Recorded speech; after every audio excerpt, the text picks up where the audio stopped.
Yeah, today is Sunday, 6th October, and in this program, like my previous one, I shall be focusing principally on the conflict in Ukraine. But before I do, a number of things need to be said about the situation in the Middle East.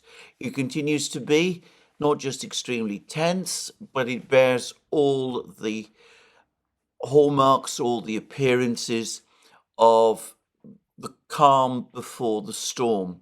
I say calm, but of course, there hasn't actually been much calm. Israel has continued to bomb southern Lebanon. There's no word yet that Nasrallah's successor, Safieddin, has been killed, though some reports appear to claim that he has been, but there's been no confirmation of it. There is also ongoing fighting in South Lebanon itself between Hezbollah fighters and the Israeli military. There are reports that Hezbollah fighters have actually crossed the border into Israel itself, and that some ground fighting, is actually taking place within Israeli territory, on Israeli territory. But that, by the way, I simply cannot confirm, and nor can I discuss in any detail the nature of the fighting that's taking place in southern Lebanon, because there are very, very tight restrictions imposed by both sides on information flow, and it's very, very difficult to get a clear picture. The one thing I would say is that it is clear that this Israeli operation, supposedly limited in scope, though according to the Financial Times, some in the United States have doubts about that. But anyway, it is clear that this Israeli operation in southern Lebanon is encountering a lot of resistance, though how it's progressing, as I said, that is something I'm unable to say. On the Iranian side, there are many reports now that Iran is taking steps to protect itself, to prepare for the big counterstrike from Israel that apparently everyone in Iran now expects. There's reports that Iranian shipping has been moved to safer locations. I wonder whether any location is fully safe, that steps have been taken to protect and insulate, to the extent that it is possible, Iranian oil and oil export facilities in places like Hague Island and other places. And a lot of that apparently is taking place all across Iran. I suspect important people like the Supreme Leader, Ayatollah Khamenei, are being put in safe locations, or what the Iranians hope will be safe locations, and steps are also being taken to strengthen Iran's air defense system in anticipation for the strike that everybody expects will take place.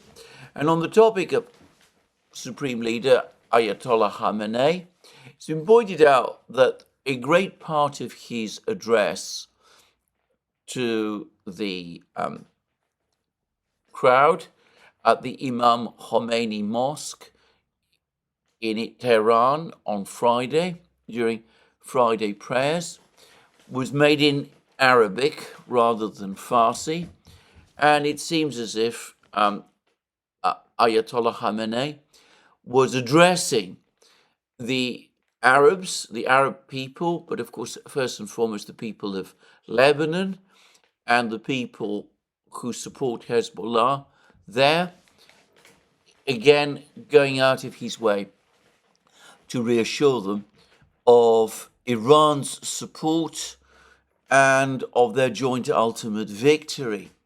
And for what it's worth, the glimmers of information I'm getting from Lebanon itself, by the way, these are personal reports from people who have connections to the country, which I do not, but people who I know, some of the people I actually know, anyway, they all tell me the same thing, that in fact the Iranian strike and Khamenei's words have had the effect of raising morale and of stiffening the mood in Lebanon, that Iran has succeeded through the missile strike that it carried out in convincing people who were starting to have doubts that Iran was actually serious and a serious force, a force that Israel and the United States have to reckon with in the Middle East.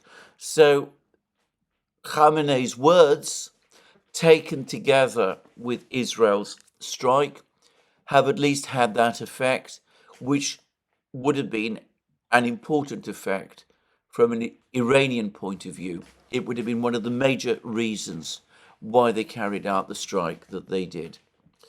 Now, if the Iranians have been speaking, then so has Prime Minister Netanyahu. And he's done so in a video address made in response to calls by France's President Emmanuel Macron for sanctions and a cessation of arms sales to Israel. Anyway, those moves have caused Prime Minister Netanyahu to make an exceptionally strong, defiant, and in terms of Macron, frankly insulting address in response. And in it, Netanyahu says, I have a message for President Macron. Israel will win with or without the support of France. He's spoken about Israel facing threats on 7 fronts. He's referred to Macron's words as a disgrace. He said, and he went on to say that France's shame will continue long after the war is won.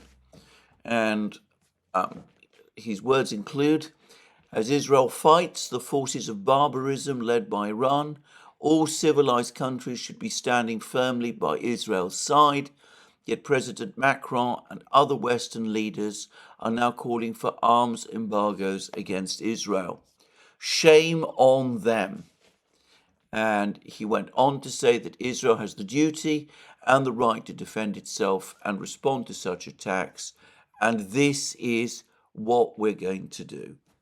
Now, these are extremely strong words, and to my mind, they make it absolutely, abundantly, completely, conclusively clear that whatever counsels of restraint Netanyahu may be receiving from Washington, counsels of restraint which are probably contradicted by other counsels from other officials within the US government, urging him on, whatever counsels of restraint he's receiving, he is paying no attention.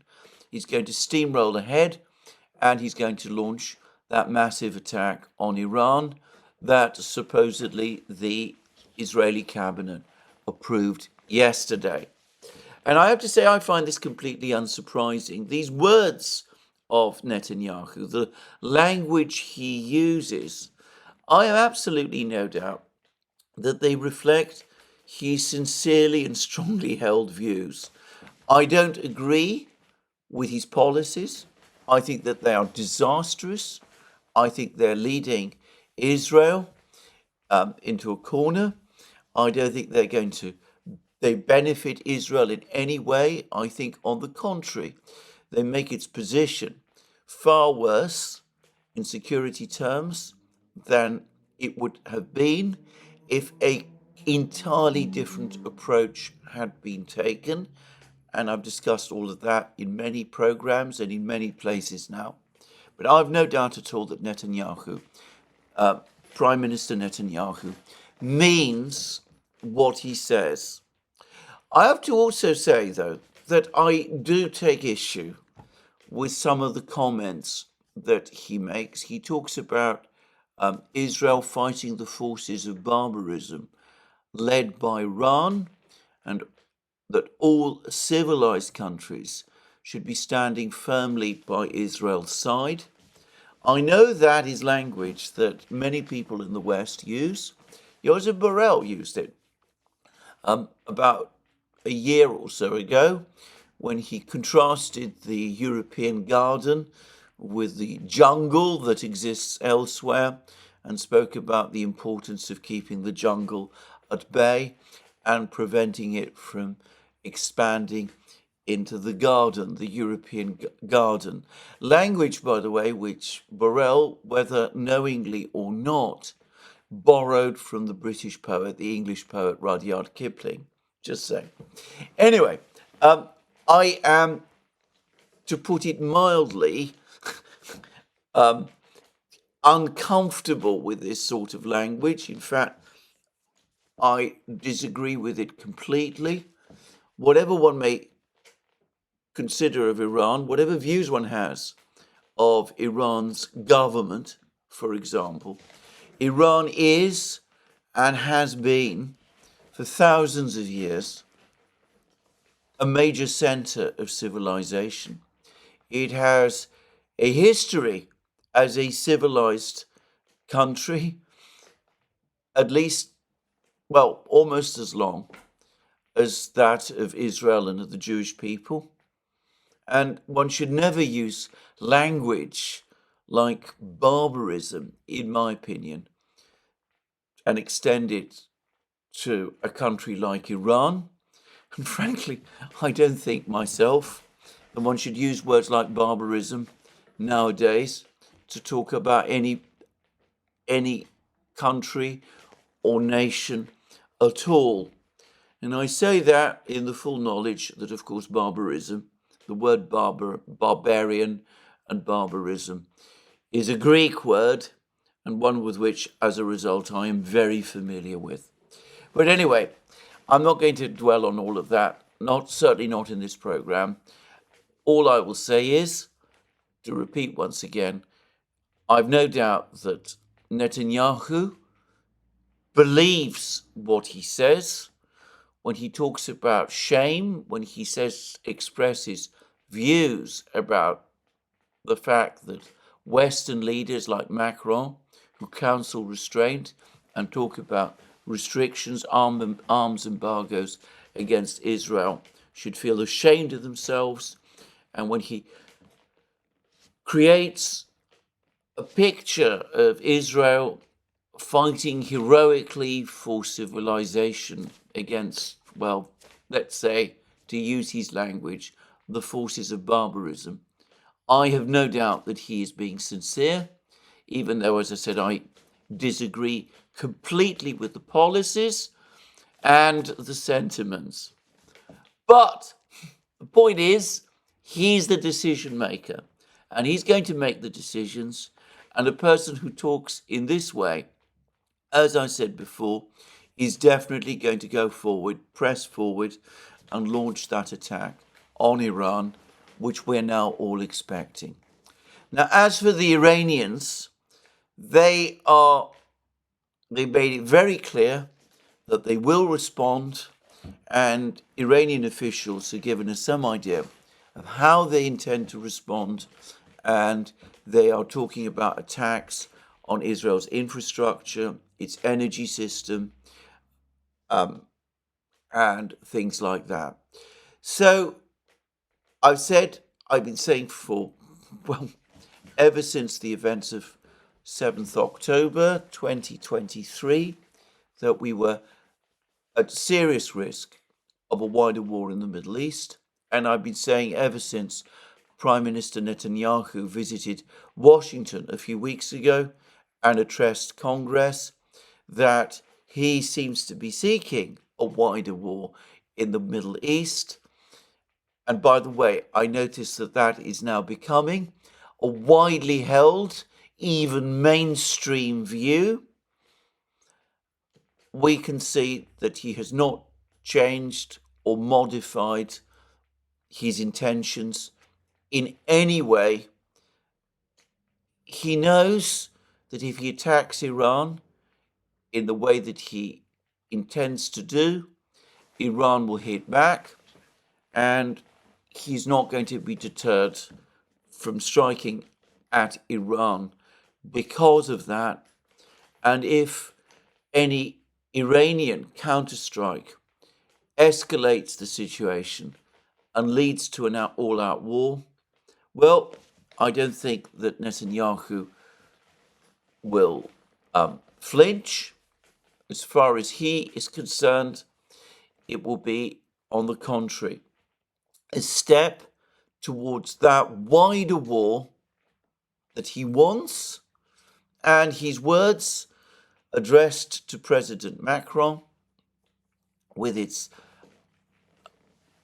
juxtaposition of the forces of civilization against the forces of barbarism, make it, I think, quite clear that he is expecting the West to fight alongside. So anyway, that's Prime Minister Netanyahu. That's the situation today, as of now, in the Middle East. It's not a question of if, it's a question of when. It's only a question now of the Israelis deciding the targets, agreeing them with the Americans, which I've no doubt they will, launching their missile strike, and then we'll have to see what damage has been done, and we'll have to wait to see how the Iranians, for their part, decide to respond. So there we are. We are moving inexorably, relentlessly towards that wider war in the Middle East that people like Mr. Parsi, writing in Responsible Statecraft, in that article that I discussed the other day, that those people are warning against, and which the US government either seems incapable of preventing or might, on the contrary, be eager to see happening. I am of the former view. I know some people are of the latter view. I'm not going to dwell on that, all of that question now. Anyway, let's turn now to that other war, that unequivocal neocon war, the war in Ukraine, which in my opinion is now not just going to heading remorselessly towards disaster, but where we can see very, very clearly now how completely out of touch and delusional Western thinking at this present time about that war is. And yesterday in my program, I discussed what I thought was an excellent article by Jeff Roberts, an indispensable article. I wish every policymaker who is looking at this Ukrainian situation in the West would read it and would think carefully about what it says. Anyway, that excellent article, which says that the issue in Ukraine, the risk of embracing some kind of apocalyptic Götterdämmerung type outcome should be firmly resisted. The Russians are clearly winning the war. Ukraine is going from one defeat to the other. That process of defeat is now irreversible, and that in this situation, the right, and indeed the only rational thing to do, is to come to terms on the basis of the proposals Putin made back in June, which are certainly harsh for Ukraine and are significantly harsher than the terms that were almost agreed in April 2022, but are far from being as harsh as they might be, and which fall well short of an outcome which could be described as unconditional surrender, Götterdämmerung, a set of circumstances which would result in Ukraine's outright destruction. Well, that was an article based on realities, on the realities first and foremost of the situation on the ground, the situation as it presents itself. It looks at the balance of forces, it looks at the trend of events on the battlefield, it looks at the larger geopolitical and industrial and economic and resource picture. It says that Ukraine not only cannot win, but risks going down to a complete defeat. It acknowledges that for the West to turn this round would require a commitment of resources that would be on an unfathomably vast scale, and one which would invite colossal risks that the Western powers would probably balk from making. And it says, look, we have this proposal from Putin. It's not the one we would have wanted to talk about, but it's far from being the worst outcome that we might face if we let things continue the way they are. Well, we've now had an article in the Financial Times, and it tells us a lot more about the current thinking in the West. Now, the article is behind a paywall, but I'm going to read significant parts of it, because when I read it, I have to say that I wasn't surprised, but I found myself once again shaking my head in disbelief. Before I proceed and discuss it further, I should say that the article serves as a classic example, almost a case study, if you will, of the point that Eve Smith in Naked Capitalism made, I think it was about a year ago now, I may be wrong, in which she said that the West spends all its time when it's involved in a negotiation with another party. It spends all its time debating and negotiating with itself.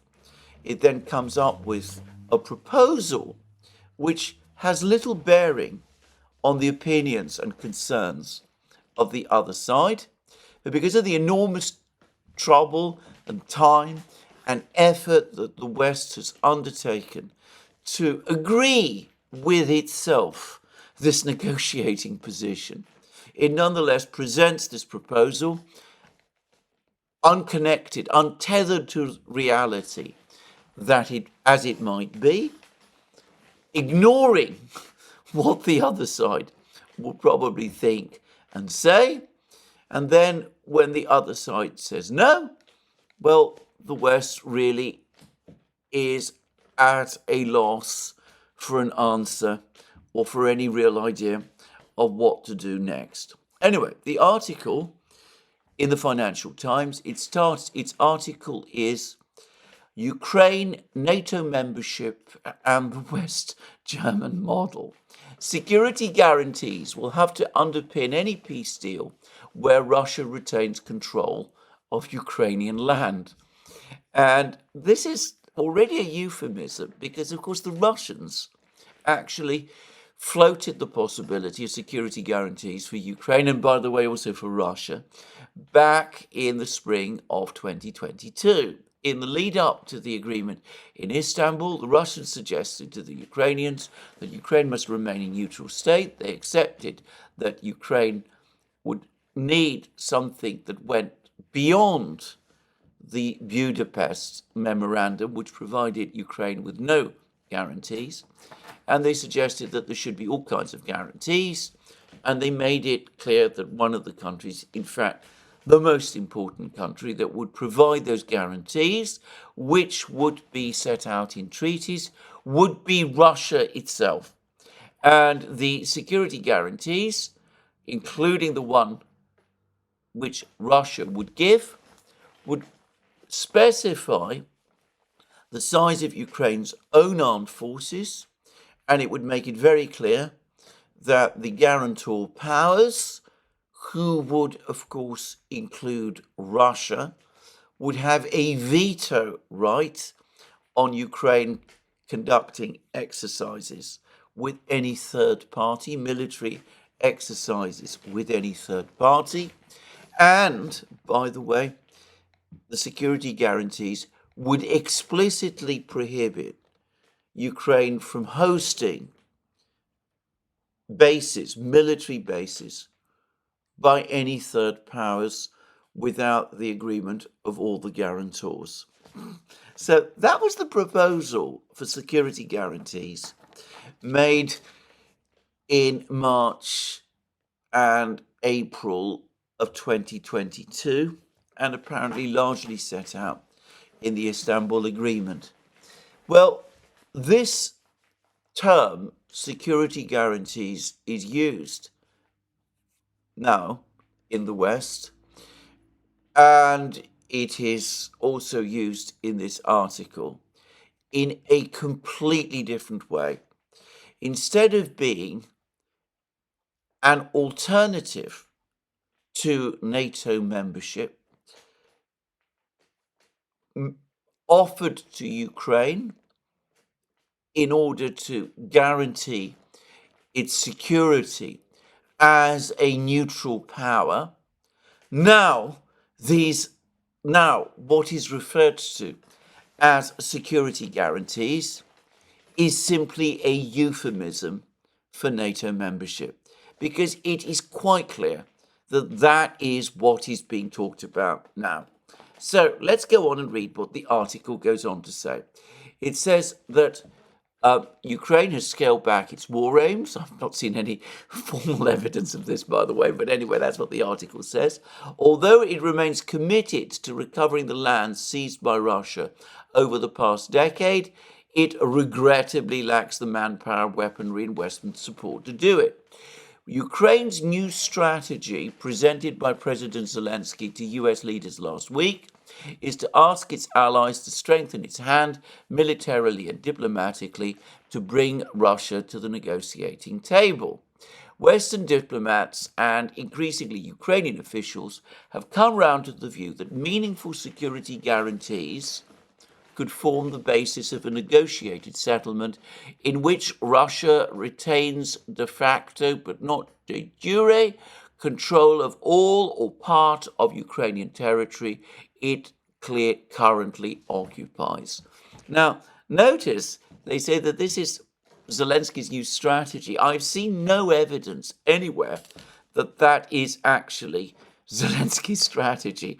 My own understanding of Zelensky's strategy is that he's saying that there should be diplomatic pressure on the Russians to get them to agree to his peace plan, which requires them to withdraw from all territory in pre-2014 Ukraine, including Crimea, which they currently occupy.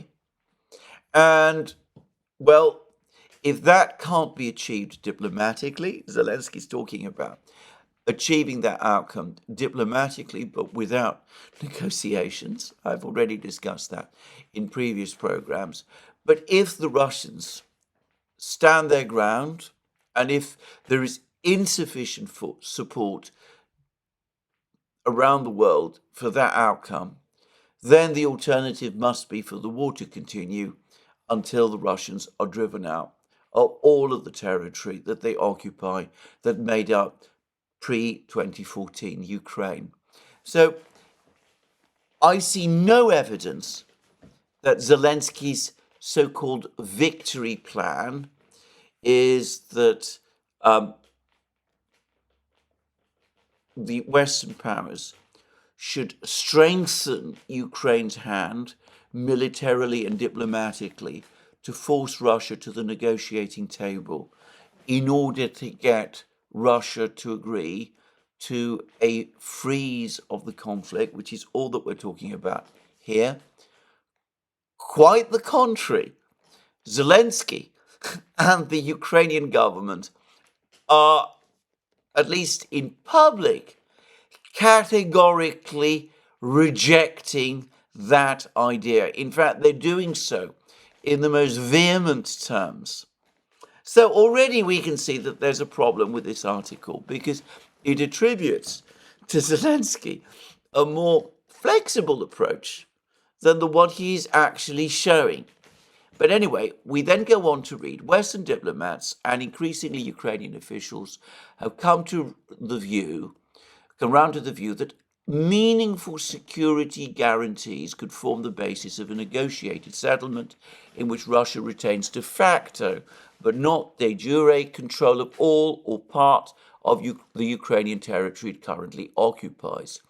To be clear, neither Kiev nor its supporters are proposing to recognize Russian sovereignty over the 1/5 of Ukrainian territory it has illegally grabbed since 2014. To do so would encourage further Russian aggression and severely undermine the international legal order. What is envisaged is tacit acceptance that those lands should be regained through diplomatic means in the future. Even that, understandably, is a sensitive issue for Ukrainians, especially when presented as the basis of a compromise with Moscow. Ceding land to gain NATO membership may be the only game in town, as a Western diplomat told us, but for Ukrainians it remains a taboo, in public at least. So the Ukrainians, as this article says, actually don't agree. This isn't a policy. It's not Zelensky's plan to allow the Russians to continue to occupy all of this territory in return for a ceasefire, paving the way for Ukraine to enter NATO. That's not Zelensky's idea. That's not his plan. Publicly, at least, and to a great extent in private, in Ukraine, all such discussion is taboo. And in fact, as I said previously, it is something that Zelensky himself and his officials strenuously, apparently both publicly and privately, oppose. But in fact, it is an idea that Western diplomats are agreeing with each other. So the idea is Ukraine agree, and Russia agree a ceasefire. Russia continues to occupy the territory that it currently occupies. The West, of course, doesn't recognize that this territory is Russian. They continue to insist that it is Ukrainian. And in return, the rest of Ukraine, the territory of Ukraine, still controlled by Kiev, 80% of the country, joins NATO. And that supposedly is the plan, and we're told that it is the only game in town. And the article then goes on to say, what is being more openly discussed is the nature and timing of the security guarantees Ukraine will need to underpin a settlement.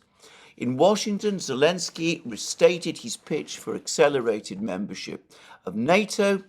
The problem is the US is against moving beyond the agreed position of the alliance that Ukraine's future is in NATO, that its accession is on an irreversible path, and that it will be invited to join when allies agree and conditions are met. It fears that offering a mutual defence guarantee under the NATO Treaty's Article 5 before the war is over would simply draw in the United States and its allies. But then we're told that some don't agree. Stoltenberg, unsurprisingly, is one of them.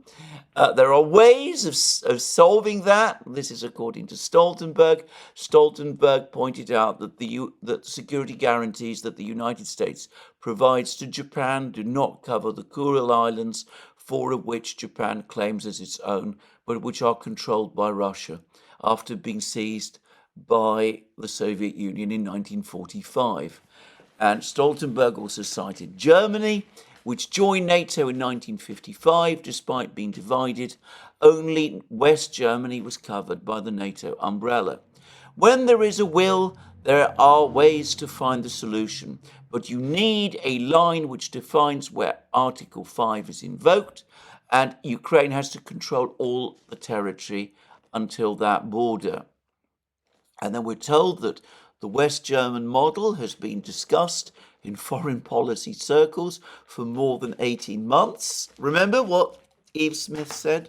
That they spent all huge amount of time discussing options with each other, the Western powers, paying no attention to what the other side might be thinking. And now we learned that they've been holding these discussions for 18 months, that they've only really crystallized now because Ukraine obviously is losing, and we are told that the idea is gaining traction in official circles, obviously because, as I said, Ukraine is losing. And we have a quote from Piotr Pavel, the Czech president: "I don't think that full restoration of control of the entire territory is a prerequisite. If there is a demarcation, even an administrative border, then we can treat that as temporary and accept Ukraine into NATO in the territory it will control at the time." And then we have the admission. Most proponents acknowledge that Moscow would hate this idea. And that's the only sentence in this whole article that effectively acknowledges that fact. We are told skeptics fear it could provoke an escalation. NATO membership would guarantee Ukraine's sovereignty and allow it to pursue its Western orientation, goals that Russian leader Vladimir Putin is determined to destroy. And nonetheless, we're then told that in spite of the fact that the Russians would hate the idea, we should nonetheless go on with it. There's a long article by Mary Surratt in Foreign Affairs, which apparently promotes this idea. It talks about NATO membership being adapted to suit individual countries. Norway pledged not to house a NATO base on its territory when it became a founding member. A pledge which, by the way, it has now retracted. Just saying. West Germany's strategy was to make clear its borders were provisional. It had to tolerate division indefinitely, but not accept it, and renounce the use of force to retake East Germany, which, however, of course, does not any longer exist. These are all factors which, of course, the Russians will take into account, but we're told apparently not to worry about that. Ukraine should, and this is according to Surratt, define a militarily defensible border, agree not to permanently station troops or nuclear weapons on its territory unless threatened with attack, and renounce use of force beyond that border except in self-defense. So it doesn't actually look that these restrictions that Surratt is talking about are quite as watertight as she implies. And we're then told that NATO membership under these terms would be presented to Moscow as a fait accompli, but there would still be an implicit negotiation. Instead of a land for peace deal, the carrot would be no NATO infrastructure for peace. And then we have a few admissions. Other analysts argue West Germany is a bad parallel because its borders, though provisional, were recognized by both sides. In Ukraine, they're being fought every day. And we have Thomas Kleiner-Brockhoff, German Council on Foreign Relations, who's trying to introduce some element of realism into all of this. You have the potential, and he's quoted to say, you have the potential of all kinds of problems emanating from the revisionism of both sides. For example, it will be up to Vladimir Putin to define Article 5, where some of his poking falls below or above that threshold. And then we're told, lastly, that there is the big question of whether the United States, let alone its European allies, would be prepared to make the force commitments necessary to defend Ukraine inside the alliance. Whilst France has warmed the idea, that's not true. Macron has. The rest of France has not. German Chancellor Olaf Scholz is firmly opposed, fearing his country could be drawn into another war against Russia. And anyway, there we are. And we're still told that the West German route would be far preferable for Ukraine and the alliance than continuing to put off membership until Putin has given up his ambitions in Ukraine or until Russia has made a military breakthrough. This path would bring Ukraine closer to enduring security, freedom, and prosperity in the face of Russian isolation, in other words, towards victory. This is a fantasy. This is absurd. The Russians are not going to stop and agree to this. There is no conceivable way they will agree to this. If there's any attempt made to present this idea to them as a fait accompli, as Sarot is saying, then they will not see that as an implicit negotiation in the way that she says. They will see it for what it is, as an ultimatum, and they will respond accordingly. And the fundamental question, which proponents of these ideas never ask themselves are, what if the Russians say no? What if they say, this is absolutely, completely unacceptable to us? If you start taking steps of this sort, then we're going to press on. We're going to continue to advance in Ukraine. We've shown that we're winning the war. We are winning the war. We've seen also that you are incapable of turning the situation in Ukraine round. And we know, because we've seen this very clearly, that your publics, your populations, and your militaries are not prepared to fight for Ukraine. What then? What do we do? What do we in the West do in that case? We would, in effect, be bluffing. We would be bluffing in a way that all but guarantees that the bluff would be called. And the choice then, nuclear war, Third World War,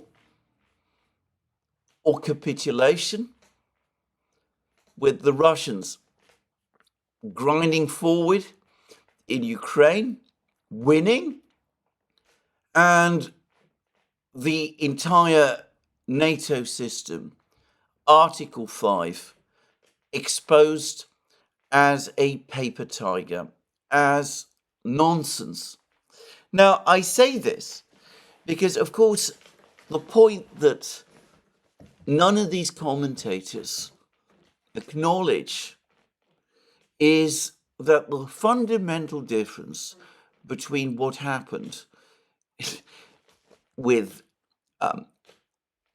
Germany after the Second World War, or with the Kuril Islands in Japan, is that the decision was made to bring West Germany into NATO, an event, by the way, which did provoke a strong Russian reaction. It ultimately led to the establishment of the Warsaw Pact. But anyway, I'm not going to waste time debating all of that. But it did, and it led to the building of the Berlin Wall, and it led to all sorts of other events. But as I said, I'm going to talk about that maybe some other time. But anyway, the fundamental difference was that there was no fighting ongoing at that time. West Germany was not fighting the Soviet Union. The war had ended. The boundaries had been agreed.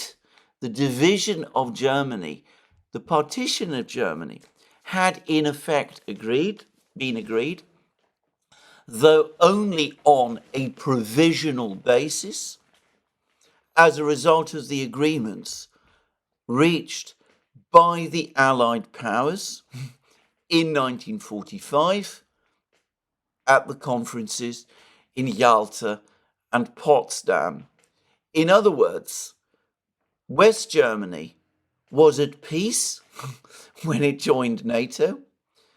There was no military conflict ongoing then, and it was at peace inside boundaries that the Soviet Union had already agreed to, even though they were supposedly of a provisional nature. And of course, the same is exactly true about the Kuril Islands. At the time when the United States started to grant guarantees to Japan in the early 1950s, well, by that point, Japan was also at peace. It was not engaged in any military conflict with the Soviet Union or with anyone else. And of course, the Soviets gained control of the Kuril Islands at the end of the Second World War in August 1945, at a time when they were allies of the United States in the war against Japan. These are completely false analogies. The situation in Ukraine now is completely different. In Ukraine now is completely different. Ukraine is fighting. It is fighting the Russians, and the Russians are winning, and the West, far from having reached any kind of agreement with the Russians, is in deep conflict with them. So, coming up with these false parallels is wholly, completely wrong. Now, of course, there is another parallel, which is perhaps a little closer to what might conceivably apply to Ukraine, and that is the Korean War variant, where North Korea and South Korea were at war with each other. The Soviets and the Chinese backed the North Koreans. The Americans backed the South Koreans. And eventually there was an armistice, which is still in effect. It was supposed to lead to a negotiated settlement of the war, though that never happened. And that armistice then crystallized into the situation we have now, where there is this very uneasy situation on the Korean Peninsula, where the two Koreas face off against each other, but where the Korean Peninsula is again essentially at peace, though it is a peace where one side has developed nuclear weapons and where the other side, South Korea, has allied itself to the United States. But I'm going to suggest that even the Korean case is fundamentally different from the one that we're talking about in Ukraine. Because when the armistice between the two Koreas was agreed, it was already clear to everybody that the United States would defend South Korea. It was clear that the United States would defend South Korea because the United States had been doing that very thing throughout the Korean War by sending troops to South Korea, where they were fighting the armies of North Korea and of China. So, again, we can see a fundamental difference, because the one thing that the United States has consistently ruled out, and apparently, according to this article, effectively still rules out, is the idea of sending its troops to Ukraine. They're not fighting in Ukraine. There are no doubt advisors, there are no doubt special forces, there are all sorts of people of that kind.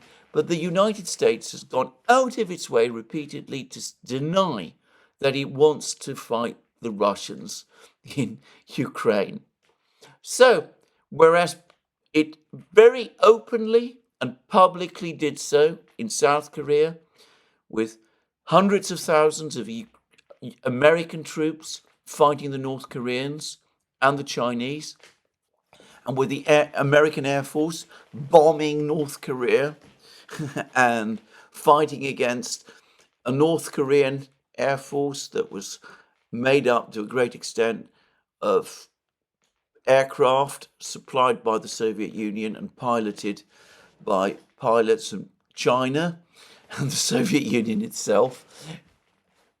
Whilst all of that was going on during the Korean War, nothing like that is happening with respect to Ukraine.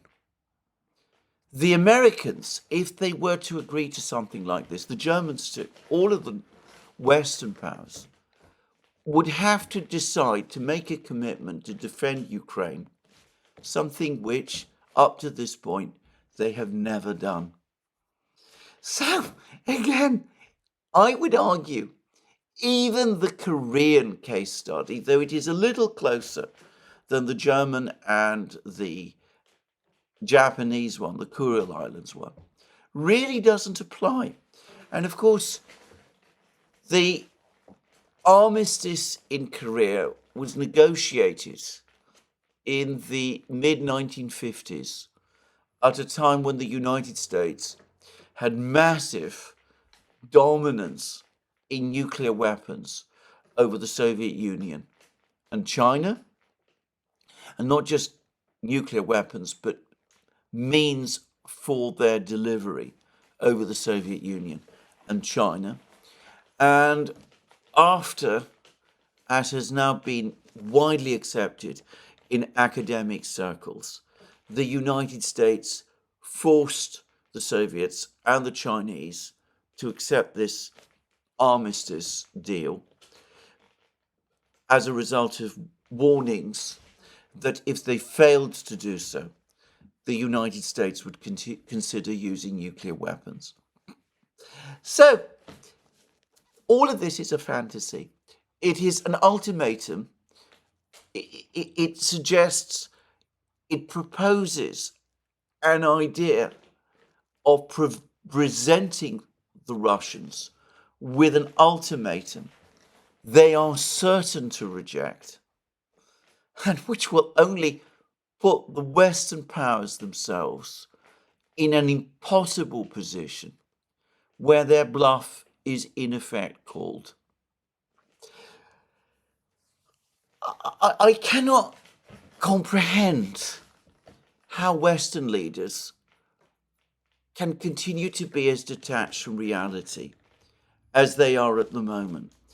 They're trying, or some of them appear to be, trying to get the Ukrainians to agree to something, cession of former Ukrainian territory, or Ukrainian territory if you prefer, to Russia, which the Ukrainians have rejected outright, but which the Western powers, the proponents of these ideas, pretend that the Ukrainians have agreed to, which they have not, and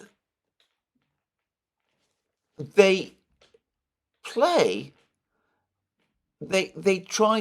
to then play a game of chicken with the Russians, which they are certain to lose.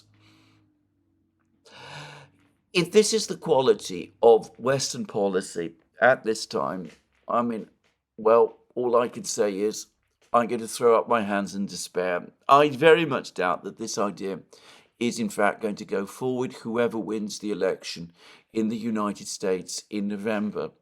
I think that countries like Germany, and by the way, France, will balk at this idea. As I understand it, President Macron has at various times floated the possibility of sending French troops to Ukraine, but he's never actually, so far as I know, supported Ukraine's accelerated entry into NATO or the EU.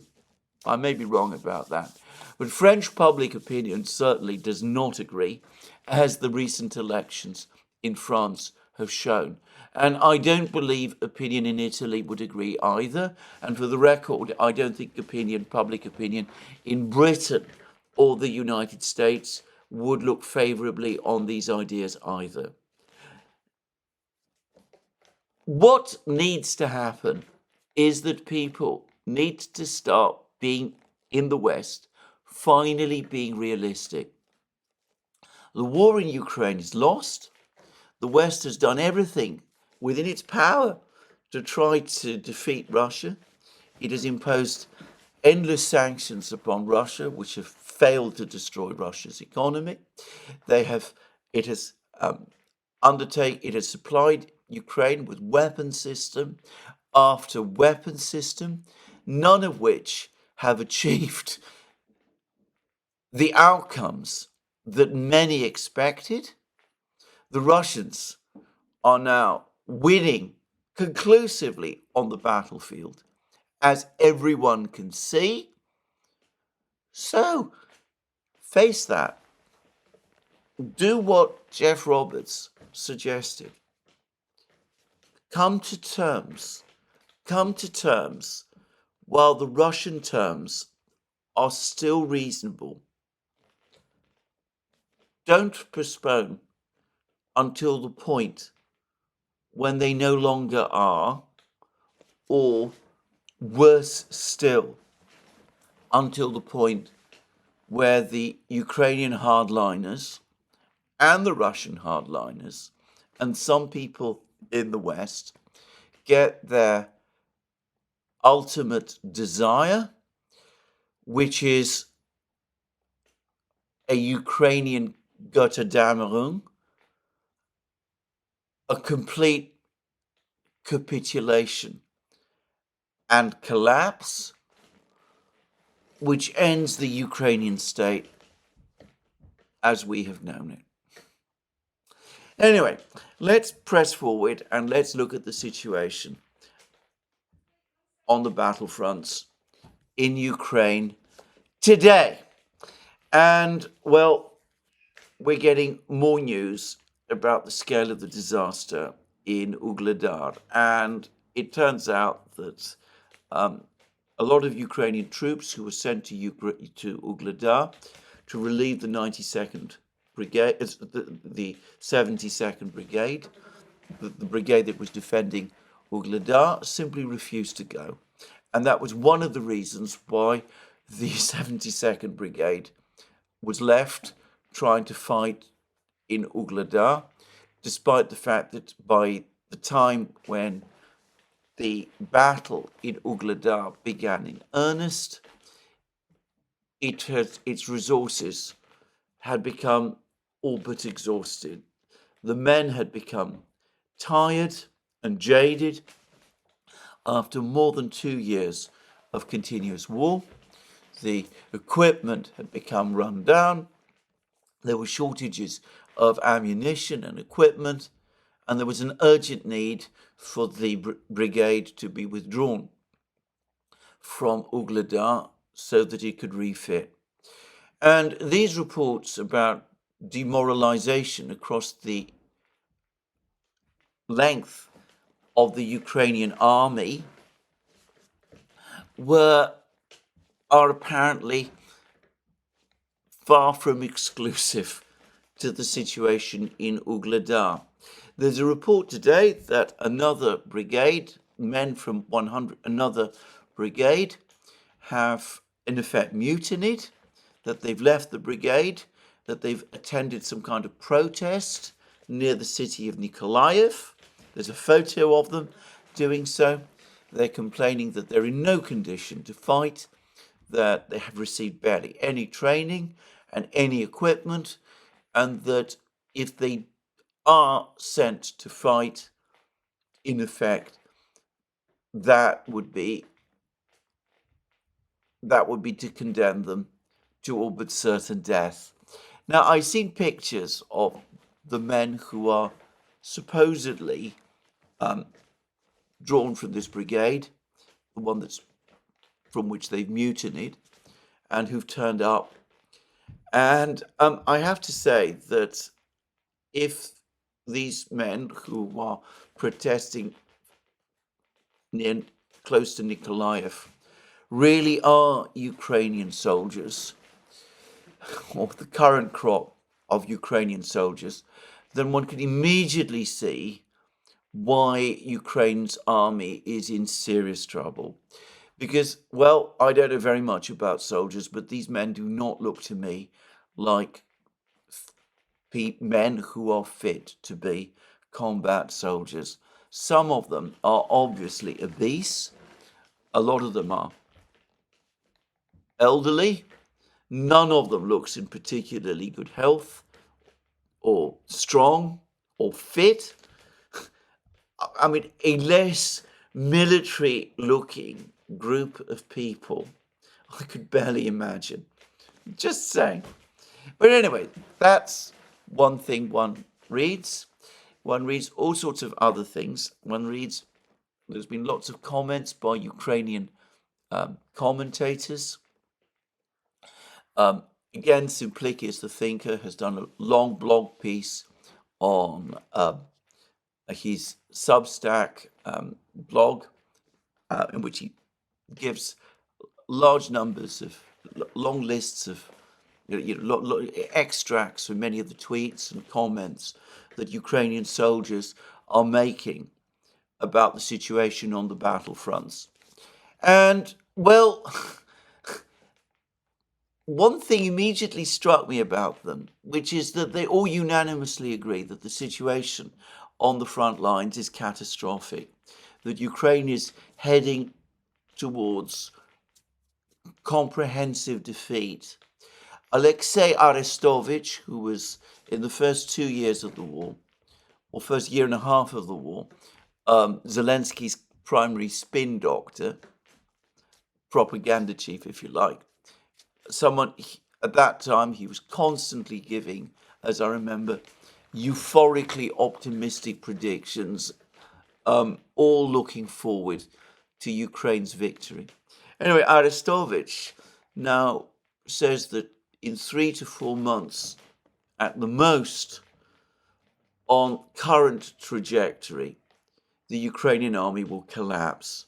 He says that initially the collapse will be focused on 1 or 2 places, Kurakovo, Pokrovsk, Torets, those sort of places, but gradually the collapse will spread and will affect the entire front line, and then there will be a complete collapse, and then the Russians will be able to engage in maneuver warfare. They will be able to, in other words, to advance over huge distances in very short time periods against minimal opposition, and the war will, in effect, at that point, be over. That was what Arestovich says. Now, to what extent he is actually informed about the situation on the battlefronts, closely informed, I don't know. But I would suggest this is a more realistic assessment of the situation on the battlefronts than you are getting that currently in the media in the West, and certainly it's a lot more realistic than that article that I've just discussed, which has just appeared in the Financial Times. So there we are. A very bad situation on the part of the Ukrainian army and admitted by Ukrainian commentators. But there is still a certain reluctance to acknowledge the underlying problems, that the Russians are simply too strong, that Ukraine is simply too weak. There is a grudging acknowledgement that the Russian army has got much better, that its tactics have improved, that its communication systems have tremendously improved, that its equipment levels are far better than they were. But there is still finger pointing. There is still this criticism, principally. One gets the sense that the criticism, the reason these Ukrainian commentators want to believe is the reason why Ukraine is losing the war is because their own military leaders aren't doing their jobs well. So I read criticisms of Syrskyi. There's always criticisms of Syrskyi. There's criticisms of Umerov, the defense minister, that Umerov is not up to the job. There's been comments that he ought to have been sacked long ago, that after he was appointed in replacement for his predecessor, Reznikov, well, it became immediately clear that he wasn't somebody who knew how to lead the Ukrainian army or organize the Ukrainian army in this desperate situation. I'm perfectly prepared to accept that there are many problems with the Ukrainian army's leadership. I would add, by the way, that there hasn't been a single Ukrainian general who has impressed me to any great degree. I think Zaluzhny was overrated. I think Syrskyi has certain skills and certain degree of technical experience, but he's clearly out of his depth in a conflict on this scale. Other generals, Tarnavsky and the others, none of them, it seems to me, have amounted to very much. They know how to hold their positions. They're able to conduct tactical battles, sometimes with great skill and courage. There's reports that one particular Ukrainian officer who led a brigade apparently has despaired of the war, and because of the fact that his soldiers are no longer willing to fight in the way that he wanted to, that he's now committed suicide. By the way, I suspect we're going to get more and more of that. So Ukraine does have some resolute and determined commanders. But at the level of the high command, I've always felt that there was essentially a quality of amateurism about the way that they have conducted things, that they're not the equals or a match for the Russian general staff with its tremendous storied history, and that they do not have the kind of thorough training that officers like Gerasimov and Mordvichev and Teplinsky have in higher command matters. But putting all the blame on them, and indeed even on Zelensky himself, only ultimately takes you so far. Because all of these criticisms of the Ukrainian leadership never really make clear what the alternative is that the critics think these people should be doing. It's not clear whether they think, for example, that the Ukrainian military leadership should withdraw from eastern Ukraine, retreat to the west bank of the Dnieper, trying to establish fortified lines there, or whether they should go on the offensive in some place, or what exactly it is that they should do, which would in effect change the direction of the war. And I can't help but think that the fact that we're getting all this enormous amount of criticism now, and that it reflects bad feeling about the political leadership and about the state of the high command, but that no positive proposals are ever put forward. And, if you want to see evidence of this, as I say, just go to Simplicius the Thinker's blog piece. Well, that, again, is a further example, a further consequence of that disintegration of the Ukrainian army that Arestovich is talking about. The Ukrainian army is being destroyed. It is falling apart. Its soldiers are outnumbered and exhausted.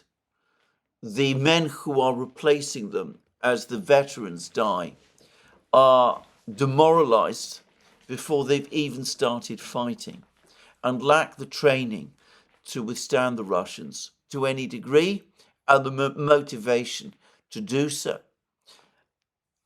And there is no solution to this problem. So in the absence of a solution, if you can't bring yourself to admit that fact, if you won't accept that the war is lost, you have no real alternative but to blame your high command and to pretend to yourself that if all of those people were replaced, something would change, even though you can't really say what that something actually is. So anyway, an army that is on the ropes. But what is actually going on the front lines? Has there been any important changes over the last 24 hours since I made my last program? Well, I suspect that there has been, but again, it's not always easy to get exact information from the Ukrainian battlefronts. And my sense is that today, the Russians, for example, are in full control of Tsukurinye, south of Selidovo. I believe that they've started the storming operation of Bogo-Yavlenka, north of Ugledar. The operation to encircle Kurakovo is now well underway, and I suspect that there's been also further breakthroughs in the Toretsk area. There's been a lot of information provided over the last few hours about a drastic deterioration of Ukrainian positions in the Kupiansk area, south of Kupiansk. Supposedly, the Russians now control a large belt of territory immediately east of the banks of the Oskol River, that they've reached some of the villages that are strung out along the Oskol River. They've already, of course, crossed the Zherebets River further south in a number of places and are storming villages along the Zherebets River. But it looks as if the Russian army is now positioned right across the Oskol River as well.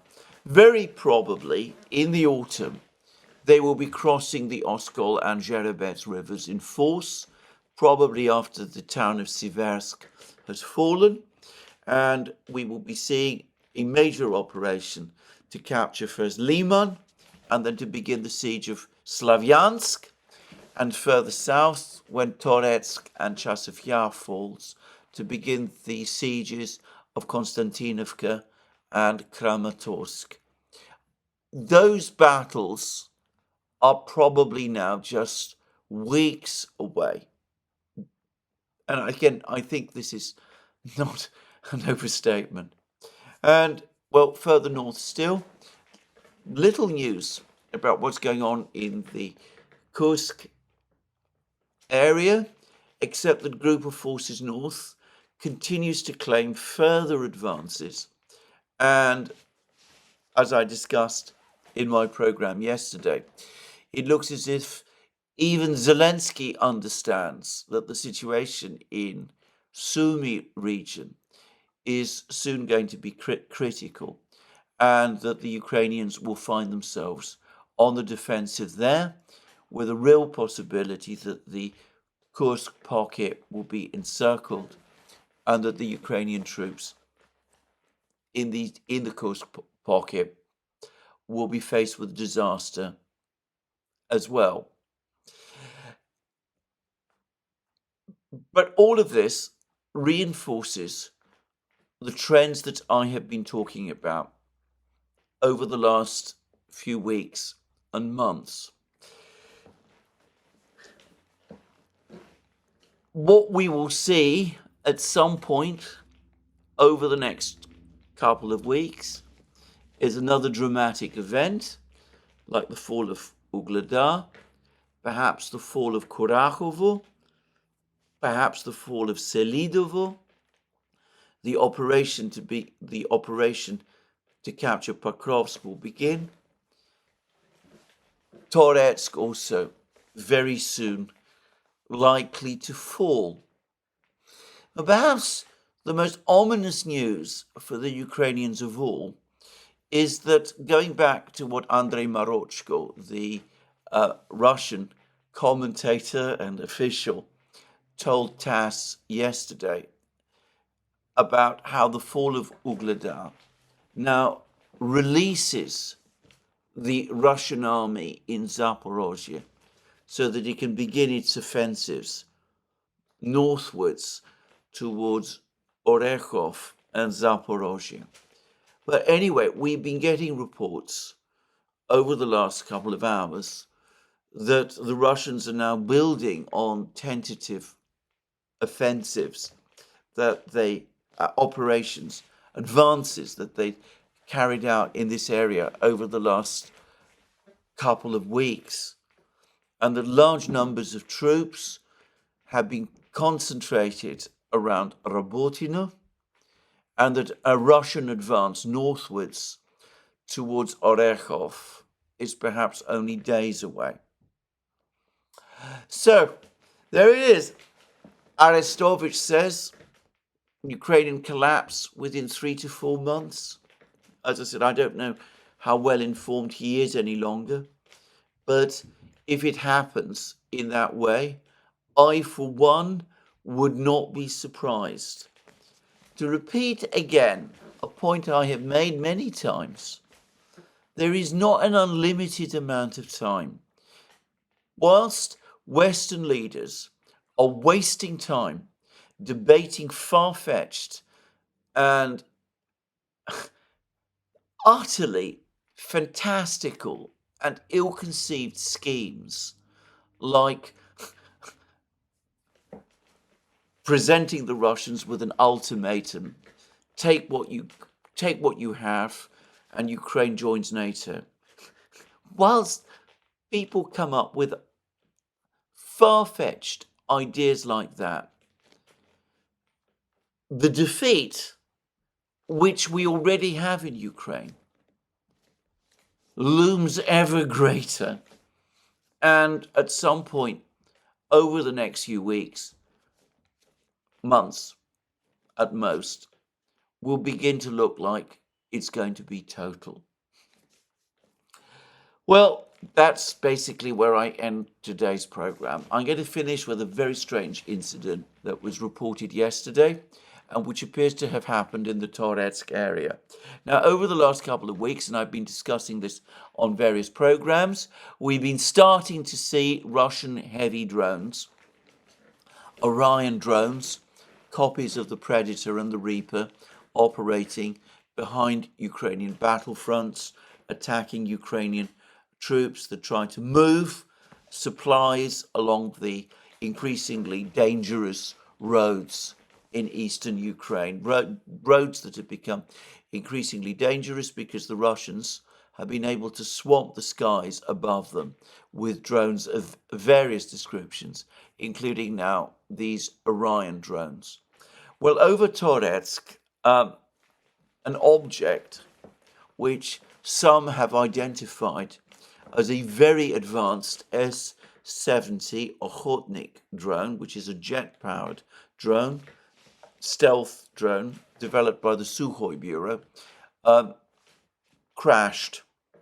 And what was particularly extraordinary about this is that this attack, this drone, was seen being shot down over Toretsk, quite close to the ground, by a Russian fighter jet, which was in fact a Sukhoi 57, fifth generation stealth fighter jet. And there's been much discussion as to why a Russian fighter jet, a fifth generation stealth fighter jet, should be shooting down an advanced Russian drone over Toretsk. And, well, the obvious explanation is that this is a completely new drone. There are probably all kinds of problems that happened. They do happen. And probably there was a malfunction. And the Russian pilot was given an order to shoot the drone down rather than allow it to fall intact onto Ukrainian-controlled territory where it could be disassembled by the Ukrainians and the NATO people so that information about this drone could be obtained. The Western powers are going to obtain some information about this drone from its wreckage, just saying, but presumably less than they would do if the drone itself had not been destroyed.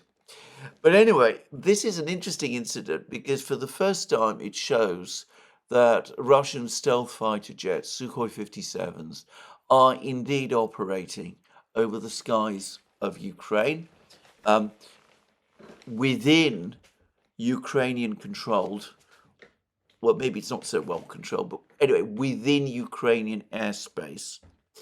And there's been much debate and discussion about what, if anything, the Sukhoi 57s do and about how many of these fighter jets the Russians have in their military. And I don't know the answers to these questions, but the fact is that we do see that they are present in the skies over Ukraine, and presumably they're doing something. Anyway, this is where I end my program today. We still await that strike on Iran. It might happen as early as tomorrow, or perhaps tomorrow specifically because tomorrow is, after all, a significant day. It is the first anniversary of the Hamas attack on Israel, which took place on the 7th of October 2023, and which set in train the whole sequence of events that has played out in the Middle East ever since then. So maybe the Israelis are deliberately going to time their attack for that anniversary. We will just have to wait and see. Netanyahu's statements might imply it. Anyway, we await this Israeli attack.